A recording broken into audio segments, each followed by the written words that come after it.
key Baltimore Ravens free agency update was revealed, and it does not bode well for one of their stars.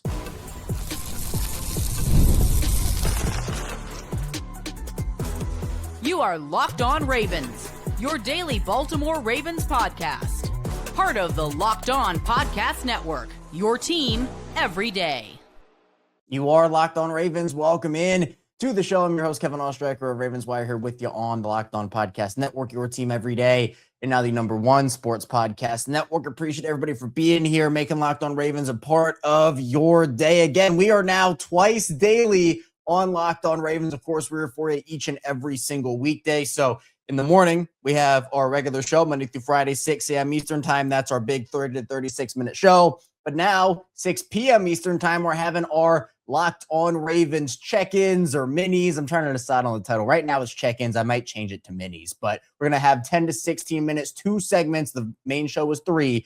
2 segments at 6 p.m. Eastern time, just checking in, going over things that happened throughout the day, other storylines, other headlines. So really pumped to do this. So again, Locked On Ravens, 6 a.m. and 6 p.m. now every single weekday.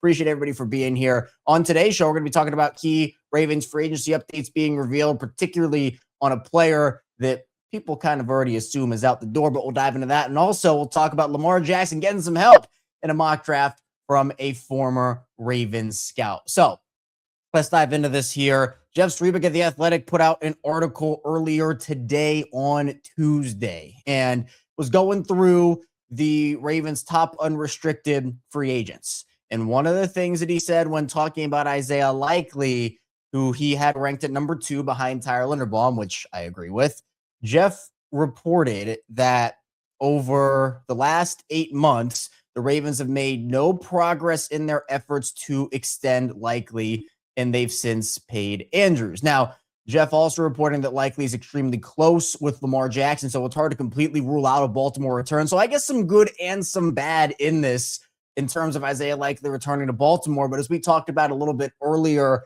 on the show in the week on Monday, Isaiah Likely had, again, it's just an Instagram comment so it's not like anything substantial in that regard. But, I mean, people talked about it where he liked to post about coming home, potentially back to Massachusetts.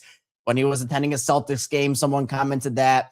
It just feels like, and something that Jeff notes is they did already pay Andrews, and he said, quote, "It would be extremely hard for them to have 2 guys making top 8 tight end money with all of their needs elsewhere." And I agree with that. Again, it's something we've talked about a lot on the show recently. And, this just kind of cements it even more where, there were rumblings and rumors about, did the Ravens offer Likely a deal around the Andrews extension that he got, $13 million? Did Likely turn that down? Was that ever offered? Was it not? There were a lot of different rumblings over the course of the offseason, but then Likely got injured. That injury kind of derailed his season, in my opinion. And it was a tough year for the Ravens overall. And it looks like Jeff here, he says that none of the factors that happened last season seem likely to impact his market, no pun intended there, in a major way. Where, again, Jeff notes the injury and finishing with just 27 catches, 307 yards, and a touchdown. All those were career lows. He had a couple of those ball security issues. Obviously, the drop that should, in my opinion, that should have been a touchdown to me, but that happened. And then the fumble against Cincinnati. Like,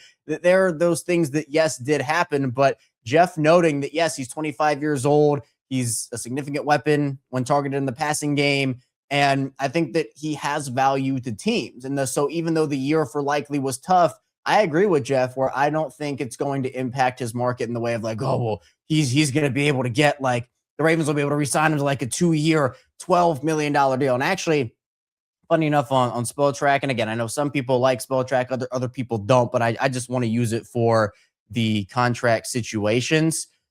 Isaiah Likely is slated or projected average annual value-wise to make about $8.8 million, a 2-year, $17.6 million deal. I'd pay that to Isaiah Likely in a heartbeat, but I don't think that's what it's going to be at. I feel like it's going to be up more towards the 11 to $15 million range. I think 15 might be a little steep. I could see him getting around the Andrews deal. And like Jeff notes, I don't believe that the Ravens can do that. I think, again, it's tough because I would have rather paid Likely personally. I've said that on the show before. I've been very vocal and clear about that.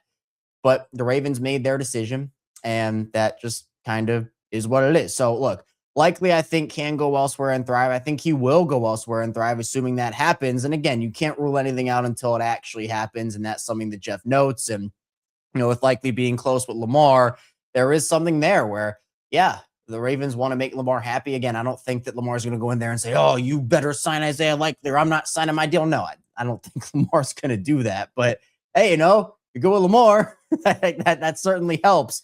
But as much as I would like to see Isaiah Likely back in the fold for the Ravens, I just feel like their plan is probably, or at least with Andrews under contract, it's going to be Andrews. They're probably going to re-sign Kohler, in my opinion, and then they'll draft a mid-round guy because they've been good at that. They've found plenty of guys over the course of their franchise history in the mid to later rounds. So that's what I think there. Jeff also notes a couple of things about Tyler Linderbaum in terms of what his opinions are, saying if the Ravens let him go, it's because they don't think paying $20 million per year or thereabouts for a center is a smart decision. Too many financial commitments elsewhere to justify it. And it'll also mean they have to find as many as 3 offensive line starters throughout the draft and free agency this offseason, which is something I've been talking about a lot on the show. Jeff and I on the same wavelength here, where Linderbaum, yes, he's not a perfect player, and nobody is, first of all. Jeff notes he's undersized and wasn't at his best last season, and that is obviously for reasons that, in my opinion, some of those are out of Linderbaum's control with the players he was playing next to.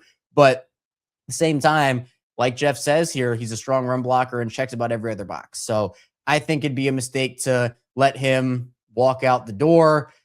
Draymond Jones is who Jeff's number 3 was, and he says Jones is a candidate to return, but the Ravens could decide to take an even bigger swing, which is what I was saying on the squad show with Q and Sam, where I'm cool with Draymond Jones coming back, but if you can take he's projected about $10 million on Zocdoc, if you can take that $10 million and throw it towards a Trey Hendrickson or whoever it may be, I think that could be like you upgrade there, while only technically, like, is it Draymond Jones and the extra $2 or $3 million, or is it an upgrade there and you pay that extra $2 or $3 million? That to me is interesting. So really good article from Jeff over at The Athletic if you want to check it out.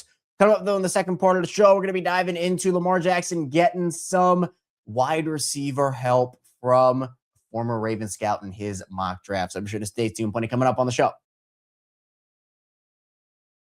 Hey, it's Matt Derry from the Locked On Lions podcast. The people I love depend on me. If I'm gone, the financial responsibilities don't disappear. I didn't want my family figuring things out during the hardest moment of their lives. That's why I knew only one place to go. I chose life insurance through my friends at Ethos. Ethos makes getting life insurance fast and easy, 100% online. You can get a quote in seconds, apply in minutes, and get same-day coverage. There's no medical exam. You just answer a few simple health questions. You can get up to $3 million in coverage.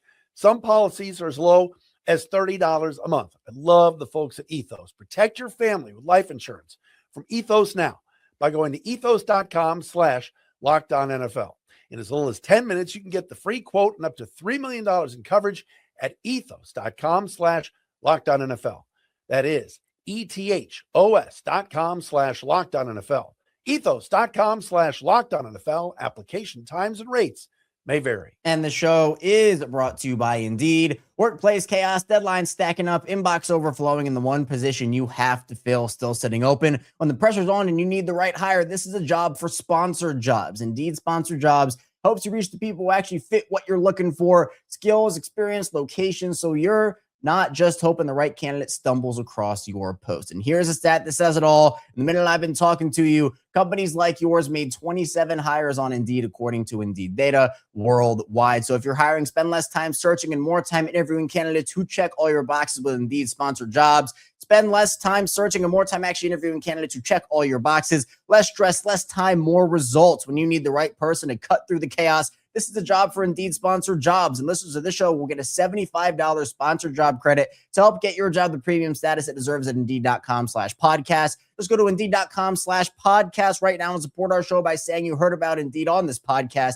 Indeed.com/podcast. Terms and conditions apply. Need to hire. This is a job for Indeed Sponsored Jobs. Moving along, Locked On Ravens, Kevin Oestreicher still here with you with a check-in edition or mini edition, still deciding which name, Locked On Ravens check-ins, Locked On Ravens minis, but regardless, we're here for you Monday through Friday, 6 a.m. Eastern time with our main show, 30 to 36 minutes with the 3 segments, and now with the check-in or mini shows, which are about 10 to 16 minutes with 2 segments. So appreciate everybody for being here on top of all our extra content and stuff we already have, like the bonus episodes on the weekends, as well as you got the instant reaction shows, which we'll have tomorrow after Declan Doyle, Anthony Weaver, and Anthony Levine speak to the media. We have those shows after every single piece of Ravens big news and after games during the seasons. We have watch-alongs during the games, during the seasons, as well as the Locked On Ravens Squad show. Myself, Sam Njoku, former receiver Kadri Ismail, chopping it up twice a week, Mondays and Wednesdays, 7:30 p.m. Eastern time. And the Everydayer Club, it's live on Locked On Ravens, where we have just add-on content like weekly Q&As, access to one-on-one text conversations with me. You also have access to ad-free episodes, a Discord server, etc. So much going on here on Locked On Ravens. One more note on the free agency piece from Jeff. When talking about Darius Washington, this is an interesting one because, again, there's been a lot of conversation about Darius Washington and could he come back to the Ravens? Is his time up in Baltimore? Well, Jeff reported or put in this article that Darius Washington already had his share of admirers in the organization before he busted his butt last year to return from an offseason Achilles tear in 7 months and play in the Ravens' last couple of games. So that could be a good sign for Darius coming back to the Ravens. I would love it. I'd personally pay him over Loki Gilman. That'd be my choice if you have to choose between the two. So just another tidbit there. Let's get into Daniel Jeremiah, his mock draft. This is number 2.0. Where Daniel Jeremiah, obviously he's over at NFL.com, NFL Network, and he's a former Ravens scout, right? Worked with the Ravens and the Browns and the Eagles as a college scout. He gave the Ravens, particularly Lamar Jackson, some help on the offensive side of the ball in this mock draft, taking Jordyn Tyson out of Arizona State, saying, quote, Baltimore still in search of a compliment to Zay Flowers. Tyson gives the new coaching staff more firepower on offense. So Jordyn Tyson spent his first year at Colorado before transferring to Arizona State. For his final 3 seasons, has been one of the better wide receivers in college football over the course of the last 2 years. In 2024, put up 75 catches for 1,101 yards and 10 touchdowns, and then followed it up this past season with 61 catches for 711 yards and 8 touchdowns. And Tyson's intriguing. He's 6'2", 200 pounds. So he's not like this 6'4" type, he's that huge body type of guy. But I mean, he has a little bit of size to him, right? And he is a player that really intrigues me because he can play all over the field. He's very versatile in that way. He, to me, is a very good route runner where he's a smooth guy there. And the Ravens already have a really good group of route runners. You add Jordyn Tyson into that. He's able to high point the ball really effectively. That jump ball receiver, I think Jordyn Tyson obviously brings a lot of skills in terms of the ball skills department. The thing to me is, he has experience getting coached by really solid former NFL players. Hines Ward, he was coached by him at Arizona State. And I know there's the rivalry, the Ravens and Steelers thing, but, Jordyn Tyson coming in after being coached by Hines Ward, pretty intriguing to me. Now, the drops were an issue for him over the course of his college career, particularly in 2024. The big thing with Tyson, I think people are worried about, are the injuries for him, where he's missed a game in every single season. He's never had a fully healthy season in college, and knee injury in 2022, collarbone in 2024, and hamstring in 2025. So, of course, that is the big thing. And actually, over on NFL.com in a scouting report, there is an NFC regional scout that apparently got told that he injured both his hamstrings in the Texas Tech game, but he still played through it and then single-handedly closed the game out for them. He wouldn't check out. So he's a tough guy, according to this, which I think would be awesome. Flowers, Tyson, Bateman, and Tez Walker. I could get behind it. Now, I think, there are a lot of other receivers that people like near that 14 spot, whether it's Carnell Tate or Mekhi Lemon, and obviously every receiver has different skill sets that they bring to the table there. I'm more open to the Ravens taking a wide receiver at 14 if that guy's the best player on the board, as long as you can address the trenches, offensive line and defensive line. If you've either done that in free agency already and you're pretty set there, or if there's a confidence level that guys will fall to them in the second round. If that's the case, and there's like the Ravens love Jordyn Tyson, he's the number 1 wide receiver on the board, and they want to take him, then okay. But as long as you have already addressed most of your needs in free agency or via trade or whatnot, and you feel confident the guys would fall to you, I'm cool with it.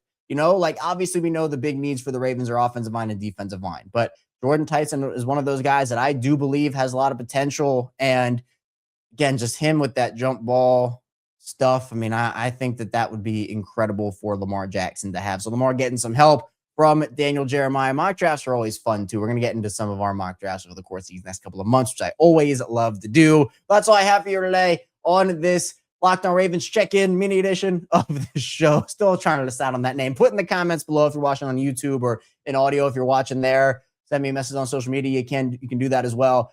Locked On Ravens check-ins, Locked On Ravens minis.